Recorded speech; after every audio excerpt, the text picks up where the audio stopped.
Good morning. Welcome to all of you in the Pachauri MLT online platform.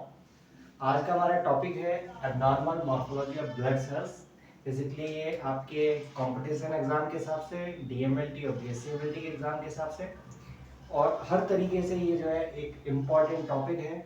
आपके MCQ के अंदर इसके काफ़ी सारे क्वेश्चंस हैं जो आपको PGI चंडीगढ़ या फिर एम्स जिपमर अलग अलग एग्जाम्स में देखने को मिल जाएंगे। तो आज हम इसी टॉपिक को लेकर के डिस्कस करेंगे कि abnormal morphology of blood cells जो है उसमें हम ब्लड सेल्स की क्या क्या मॉर्फोलॉजिकल चेंजेस हैं जिनको हम पढ़ते हैं और मेनली हमारे को इनकी स्टडी का रिक्वायरमेंट क्यों है, ये सारी चीज़ें हमारे को इसमें आज देखनी है। ठीक है, तो पहले मैं आपको बता दूं कि अभी तक मैं जितने भी वीडियोस आपके बनाए टोटली 100 वीडियोस जो हैं वो कंप्लीट हो चुके हैं इस चैनल पर।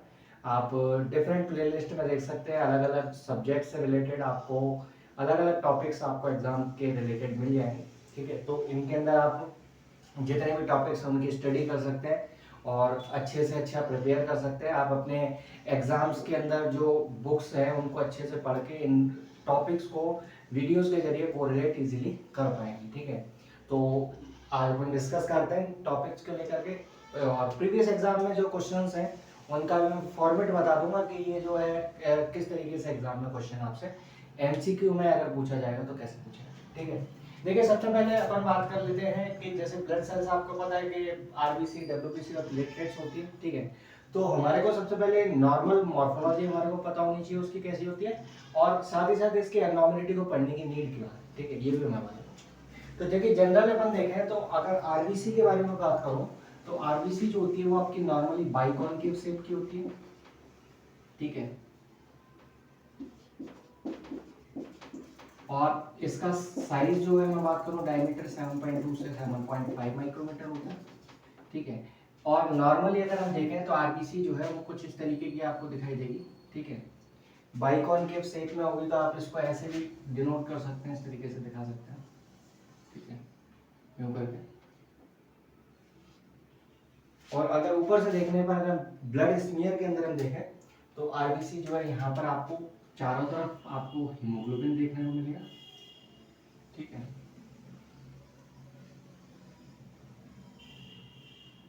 और इस तरीके से बीच में सेंट्रल पैलोर आपको देखने को मिलता है। इसको आप सेंट्रल पैलोर कहते हो, जो आपको बिल्कुल सेंटर के अंदर खाली सी जगह दिख रही है और सराउंडिंग में आपको हीमोग्लोबिन देखने को मिलता है। ठीक है, तो ये एक नॉर्मल जो है आपका RBC का साइज एंड शेप है कि राउंड सा बाइकॉन्केव है और इसमें स्मॉलर एरिया आपको सेंट्रल पैलोर का देखने को मिलता है। ठीक है, तो जनरल अगर आप पेरिफेरल ब्लड स्मीयर के अंदर देखोगे तो आपको इस तरीके का RBC देखने को मिलेगा। ठीक है, अब इसके अंदर एब्नॉर्मेलिटी जो है वो होने का कारण क्या है, कई सारे एनीमिया और कोई भी हेमेटोलॉजिकल डिसऑर्डर के अंदर इनके अंदर आपको चेंजेस देखने को मिलते हैं। ठीक है,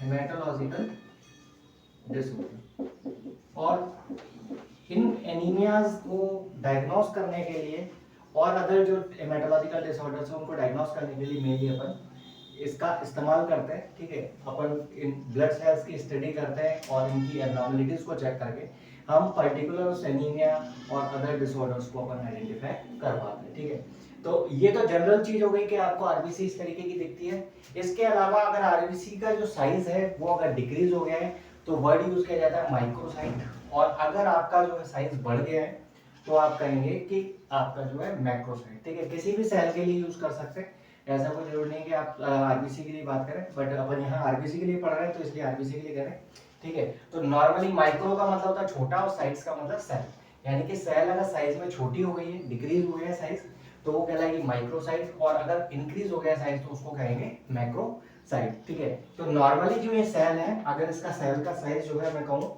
तो अगर ये जो है सेल साइज बढ़ गया है, ठीक है, तो ये आपकी क्या जाएगी, देखिए माइक्रो है तो यहाँ पर आपको छोटा लिखाना है। ठीक है, यहाँ पर आप देखेंगे कि वाले सेल का साइज छोटा हो गया और यहाँ पर सेल का साइज क्या हो गया, बड़ा हो गया। ठीक है, तो नॉर्मल से आपका साइज जो है वो सेल का चेंज हो जाएगा। इसके अलावा हाइपोक्रोमिया, हाइपो का मतलब होता है कम और क्रोमिया का मतलब होता है कलर। तो अल्टीमेटली यहाँ पर अपन बोलेंगे कि हीमोग्लोबिन का जो कंसंट्रेशन है वो कम हो गया है और इसका जो सेंट्रल पैलोर एरिया है, देखिए यहाँ पर ये सेंट्रल पैलोर है, अगर हीमोग्लोबिन का अमाउंट कम हो जाएगा तो इसकी वजह से सेंट्रल पैलोर एरिया बढ़ जाएगा। ठीक है, तो ये क्या है, हाइपोक्रोमिया। देन इसके बाद एक होती है स्पैरोसाइट, जिसके अंदर ये शेप जो है इसकी कॉनकेव नहीं रह जाती, ये क्या हो जाती है स्फेरिकल शेप में कन्वर्ट हो जाती है। जैसे कि आप हेरिडिटरी स्पैरोसाइटोसिस के अंदर देखते हो कि इसका जो साइज है वो क्या है चेंज हो गया, और मतलब बेसिकली बाइकॉनकेव से जो है स्फेरिकल शेप में चली गई, ठीक है। इनमें कोई सेंट्रल पेलोर एरिया नहीं दिखेगा, और आपको जो आरबीसी का जो सरफेस एरिया है वो आपका क्या हो जाएगा स्मॉल हो जाएगा, बहुत कम सरफेस एरिया आपको देखने को मिलेगा, क्योंकि सेल का साइज बिल्कुल जो है क्या हो चुका है चेंज हो चुका है, ठीक है। इसके अलावा टारगेट सेल है, टारगेट सेल जो है इनके अंदर सेंट्रल एरिया जो है वो आपको स्टेन्ड कलर्ड आपको सेंट्रल एरिया देखने को मिलता है। आगे की इमेजेस में आप इंडिविजुअली देख लीजिएगा, ठीक है। इसके अलावा स्टोमेटोसाइट्स जो होती है वो क्या है आपकी ओवल और रेक्टेंगुलर एरिया आपको सेंट्रल पेलोर में देखने को मिलेगा। जैसे मैं बताऊं आपको यहाँ पर कि जैसे आपकी आरबीसी है, ठीक है, तो इस आरबीसी के अंदर अगर मैं बात करूं तो इसके अंदर जो एरिया है ये देखिए इस तरीके से आपका एक रेक्टेंगुलर एरिया जो है देखने को मिलेगा, ठीक है। इसके चारों तरफ आपको जो है वो मिलेगी।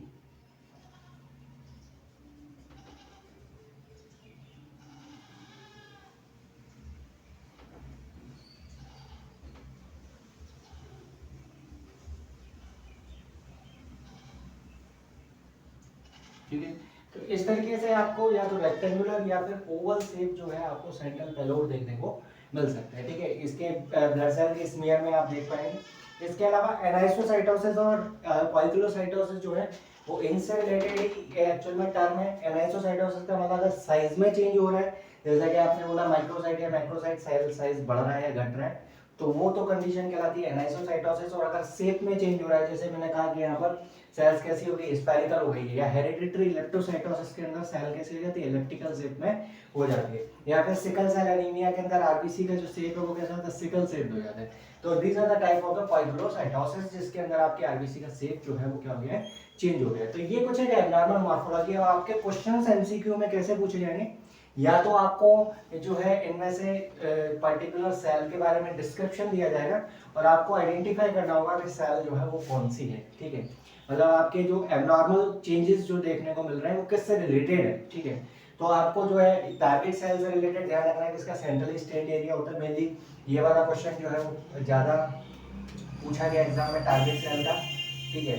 इसके अलावा एनाइसोसाइटोसिस और ये सारे जो टर्म्स हैं, ये माइक्रोसाइट है मैक्रोसाइट है एनाइसोसाइटोसिस पॉइक्लोसाइटोसिस, ये आपके पेरिफेरल ब्लड स्मीयर के जो रिपोर्ट तैयार होते हैं उनके अंदर इनको इस्तेमाल किया जाता है, जिससे आप जो है उस पर्टिकुलर डिजीज को जो है क्या करते हो सिग्निफाई करते हो दिखाते हो, ठीक है। तो ये इसी तरीके से आपके कोई भी क्वेश्चन आपके पूछ सकते हैं, इस तरीके से आपको एक लैंग्वेज फॉर्म दे दी जाएगी, या फिर दूसरा तरीका ये हो सकता है कि आपको पर्टिकुलर एक कोई स्मीयर दे दिया जाए, उस स्मीयर में आपको आइडेंटिफाई करना होगा कि कौन सी सेल्स जो है वो इसके अंदर प्रेजेंट है, ठीक है। आगे मैं और भी बात करूंगा सेल्स की, तो उनके अंदर अकॉर्डिंग आप देख पाएंगे कि इसमें जो है आपको आइडेंटिफाई करना है कि किस टाइप की सेल्स है जो इसके अंदर प्रेजेंट है, या फिर आपको उन सेल्स का ये देखना है कि वो सेल्स जो प्रेजेंट है वो किस टाइप की एनीमिया में पाई जाती है, ठीक है। जैसे आपके अलग अलग टाइप के जो सेल्स हैं, जैसे आप देखोगे कि जैसे हॉजकिंस लिम्फोमा वगैरह है उनके अंदर आपको जो है रेड स्टर्नबर्ग सेल मिलती है, ठीक है। इसके अलावा जैसे गार्डन सेल अपीयरेंस है आपके ल्यूकेमिया के केसेस में आपको देखने को मिलता है, ठीक है। गार्डन पार्टी अपीयरेंस बेसिकली देखने को मिलता है, ठीक है। आगे मैं डिस्कस दूंगा उसमें पता लगेगा, ठीक है। तो ये कुछ है आपके एब्नॉर्मल मॉर्फोलॉजी थी। अब देखते हैं इसके अंदर कुछ एक और अदर जो है एब्नॉर्मल मॉर्फोलॉजी आरबीसी की कौन कौन सी देख लेते हैं। अदर मॉर्फोलॉजिकल जो चेंजेस आपको सेल्स में देखने को मिलते हैं, देखिए इसके अंदर जैसा मैंने बताया था सिकल सेल का मतलब जैसे आपकी सिकल सेल एनीमिया के अंदर आरबीसी का शेप जो होता है वो सिकल सेल यानी कि हसियाकार हो जाता है, इस तरीके का कुछ ऐसा शेप बन जाएगा आपको, ठीक है, ये हसियाकार जैसा। इसके अलावा ओवल साइड जो होता है इसका मतलब शेप जो आरबीसी का है वो कैसा हो गया ओवल शेप हो गया। एलेक्ट्रोसाइटोसिस में क्या होता है कि आपका जो है ज्यादा ओवल अगर शेप हो जाती है तो उसका शेप जो है वो कैसा होता है एलिप्टिकल, जैसे सिगार होती है सिगार शेप आपको सेल्स देखने को मिलती है। ये एक इंपॉर्टेंट है, इसको याद रख लेना, ठीक है। आपको एग्जाम में पूछ सकते हैं कि सिगार शेप सेल जो है वो आपकी किस टाइप की सेल्स को बोला जाता है, ठीक है। या फिर हेरिडिटरी इलेक्ट्रोसाइटोसिस के अंदर किस टाइप की सेल्स देखने को मिलती है, ठीक है। इसके अलावा एकेंथोसाइट जो है वो बेसिकली क्या होता है कि जो आरबीसी है उसके एजेस जो होते हैं वो कैसे हो जाता है शार्प हो जाते हैं, ठीक है। और ऐसे होता है थॉर्न लाइक प्रोजेक्शन यानी कि कांटे जैसी संरचना, ये भी आपको ध्यान रखना है, ठीक है। ये आपको एग्जाम में पूछने के चांसेस सबसे ज्यादा है, ठीक है, तो ये ध्यान रखें कि थॉर्न लाइक प्रोजेक्शन जो है आपको आरबीसी की शेप पे दिख रहा है, ये एक्एंथोसाइट्स जो सेल्स होती है उनके अंदर देखने को मिलता है। ठीक है, इसके अलावा बर्थ सेल होती है, ये भी आपके देखिए यहाँ से जितने भी आपके वो सारे इंपॉर्टेंट है, आपके एग्जाम में पहले पूछे जा चुके हैं। ठीक है, बर्थ सेल के अंदर क्या होगा कि रेड सेल जो होगा उसके पॉइंटेड प्रोजेक्शन आपको आउटर एज पे देखने को मिलेंगे। पॉइंटेड मतलब नुकीले से पोर्शन आपको देखने को मिलेंगे। यहाँ पर बिल्कुल जो है शार्प बिल्कुल एजेस होते हैं, तो इनमें थोड़ा थोड़ा सा फर्क रहता है। इसके अलावा डायग्राम से देखकर के आप आइडेंटिफाई कर पाएंगे। बेसोफिलिक स्टेपलिंग ये भी इंपॉर्टेंट है कि इसके अंदर आपको जो फाइन और कोर्स पर्पल स्टेनिंग ग्रेन्यूल्स आपको आरबीसी के अंदर देखने को मिलते हैं। ठीक है, इसके अलावा जो सिडेरोसाइट पेपेनहाइमर बॉडीज है, ये भी आपको ध्यान रखना है, एक इंपॉर्टेंट क्वेश्चन के तौर पर है। ठीक है, पेपेनहाइमर बॉडीज हैं, इनमें पर्पल कलर ग्रेन्यूल आयरन के ग्रेन्यूल्स जो है आपको आरबीसी में देखने को मिलते हैं। ठीक है, तो ये जो सिडेरोसाइट है इसमें ग्रेन्यूल्स कौन कौन से हैं, आपके जो ग्रेन्यूल्स हैं वो आयरन के ग्रेन्यूल्स इसमें पाए जाते हैं। ठीक है, ये ध्यान रखना।